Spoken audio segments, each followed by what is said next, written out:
back to the Max Reality. If you've seen my face before, then you know the drill, but if you're new here, my name is Morgan, and I love talking all things reality TV. And today, we are talking about the best season of Bachelorette that we've had in literal years. That's right, we are talking about this most recent season, season 20 of The Bachelorette. If you've never seen Bachelor or Bachelorette before, I don't think this is the first video you should watch about the topic. I will give the little explanation of it's one person dating about 30 other people until at the end there's a proposal.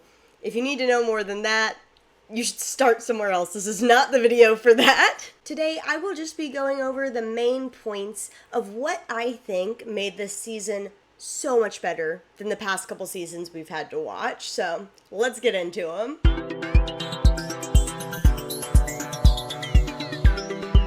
Now, this list isn't really in any particular order, but I feel like the first thing we have to start with is the outing of Mike Fleiss. If you're just a casual Bachelor watcher, you might not know who he is. You should have seen his name before in the promo, but pretty much Mike Fleiss is the man who created this entire franchise, and earlier this year he got fired because of racial discrimination. It came out in the investigation that he would bully producers and anybody who was trying to advocate for diverse casting, and pretty much that he just wanted to keep the show as white, thin, everything like that as possible. And he was fired. Now, what does that have to do with this season? He got fired right before, or maybe at the very beginning of them filming Charity's season. He didn't even want Charity to be the Bachelorette. So if he hadn't gotten fired, number one, we might not have had Charity, who is point number 2 in this list.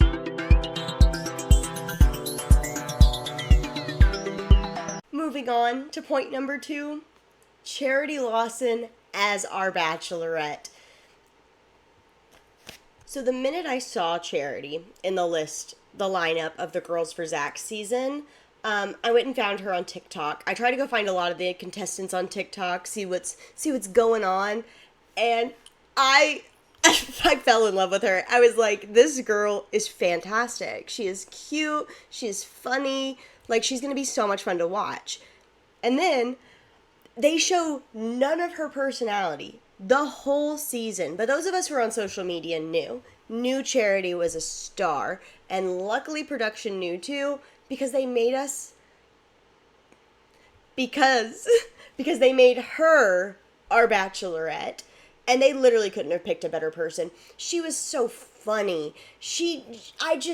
I literally become lost for words when I try to talk about what a good Bachelorette she is. The one-liners, the crying, just, everything about her is 10 out of 10, A+.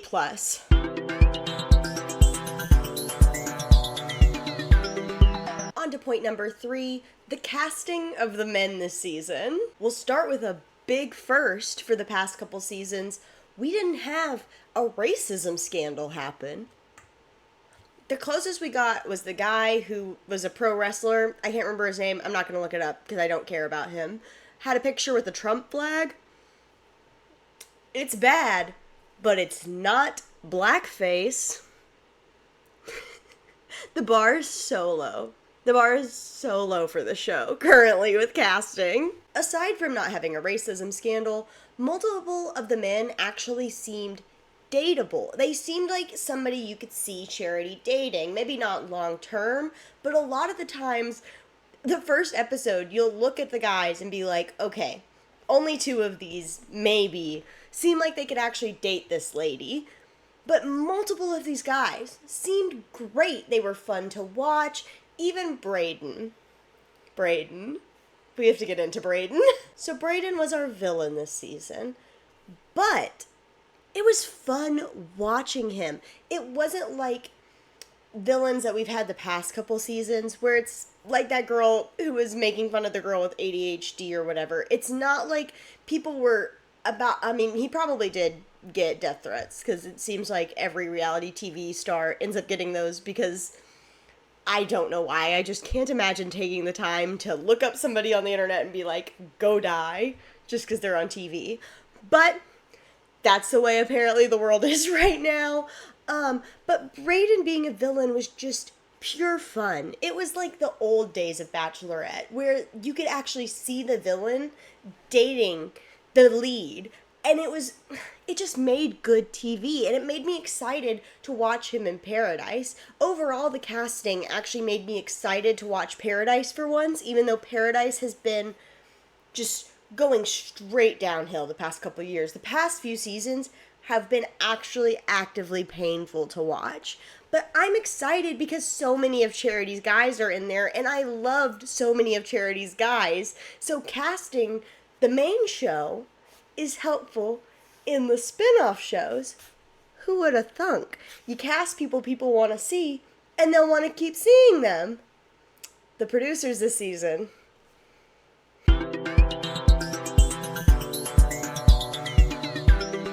That leads me into my fourth point, production. Slightly different than Mike Fleiss being fired, because that's a very specific, one simple thing with production.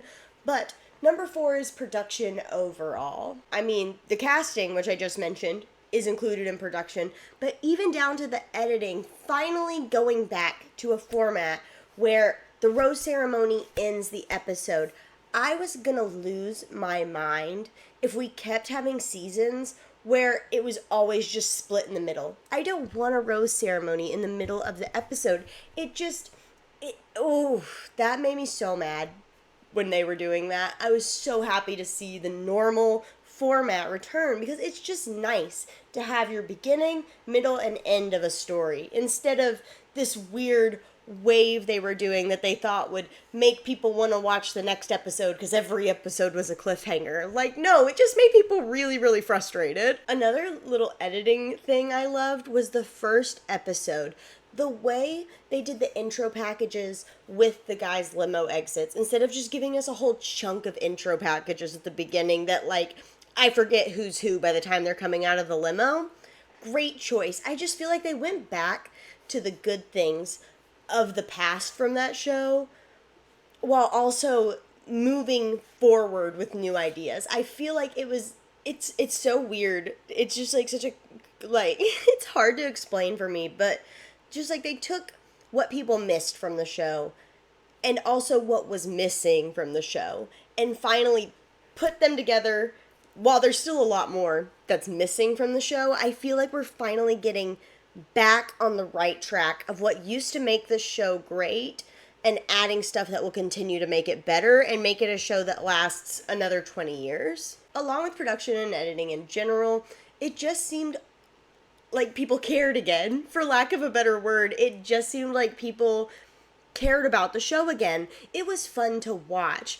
The little games or group dates were so fun. The one with the Girl Scouts, hilarious. Like, it was obviously just silly and fun, but you still got those nice serious moments too. It didn't feel like everything was a bummer, which is how it's felt the last couple times. Even the dates would just be bummers. The Barbie date, for example, just 10, so many good dates this season that weren't just like me being concerned for the contestants the whole time or like feeling upset for them and things like that.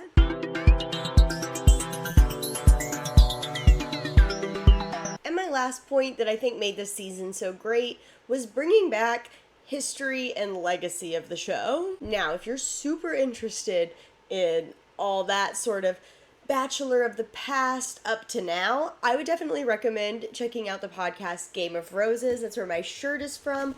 Or checking out their book, How to Win the Bachelor. 10/10. It will make you, as they say, dive deep in the pit.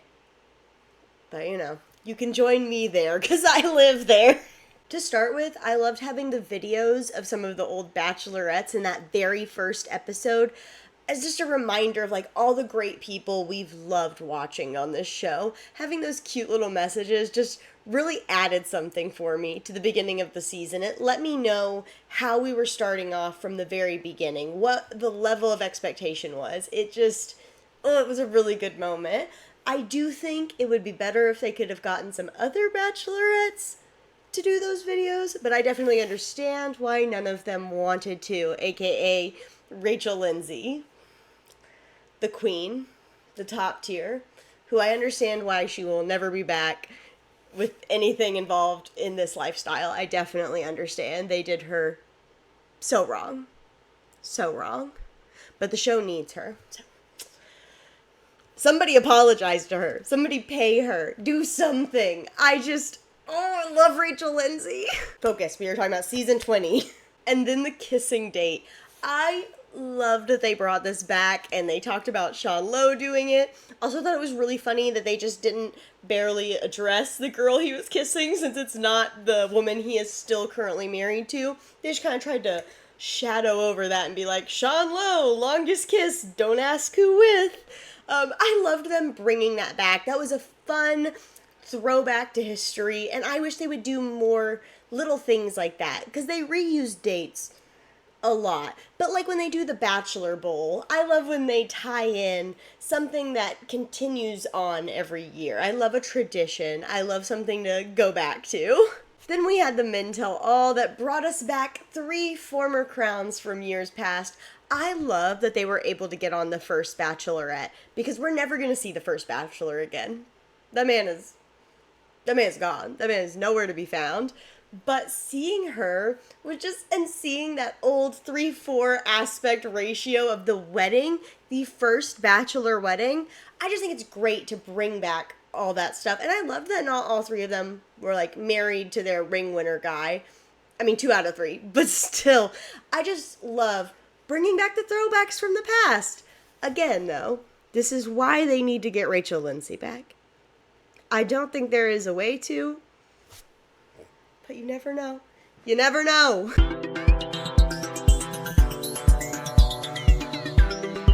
Final thoughts. This season was just such a joy to watch. I came in very skeptical. I knew Charity would be great. I was more worried about production, editing, everything else, and I didn't know if Charity would be able to overcome that. But luckily, she didn't have to overcome it, because the producers decided to care about the show again. Yay! But seriously, I just hope they keep seeing the positive feedback that they've got from this season and build on it. Give us what we want. Stop torturing these people. Make the show fun to watch again. Make it something that makes sense, that people would apply to it. Because that was the other thing the past couple seasons. It was like, why are you even applying to the show at this point? It's obvious they're just torturing these people. Why do you want to be on that? I'm also biased, but I am so happy that Charity ended up with Dotton. He was one of my favorites from day one, and I also like Joey. Another great thing about this season, having 2 people at the final who you like both of them. Like, I honestly still would have been happy if she ended up with Joey. I would have been happy either way. I was just more happy that it was Dotton. And I'm excited to watch Joey's Bachelor season, and that is what a good season of The Bachelor does. It makes you want to keep watching. And honestly, the last couple seasons made you want to roll over and die. So, again, the bar is on the floor, but we are making progress. And I just hope they will keep going in this direction and not pivot back to what this mess used to be, because it is finally getting good again, guys. It is getting back there. It was just so great to see what felt like real love stories again. I lose words when I think about this season. It was just so good. It was such a joy. I was just so happy with this season, and I had to talk about it a little, so I decided to share it with you all. I'm also super excited to see what the Golden Bachelor is going to be like. I did not watch Matt James' season. I also didn't watch the Claire and Tayshia season. It was the pandemic. I had a lot going on. I didn't watch it. I needed a break. But I've heard Matt James, former Bachelor's mother, is on there. So that's spicy. And I'm also super excited for Bachelor in Paradise. I wish they weren't airing them back to back on Thursdays. But we'll see how that goes. If you made it this far, thank you so much for watching. Let me know what you thought of this season. Are you with me and you think it's one of the best seasons we've had in a while? Did you hate it? If you only hated it because racism, don't bother commenting because I'm gonna delete it. But let me know all your thoughts and feelings on Golden Bachelor, Bachelorette, Joey is the Bachelor in the comments below. And I'll see y'all in the next one.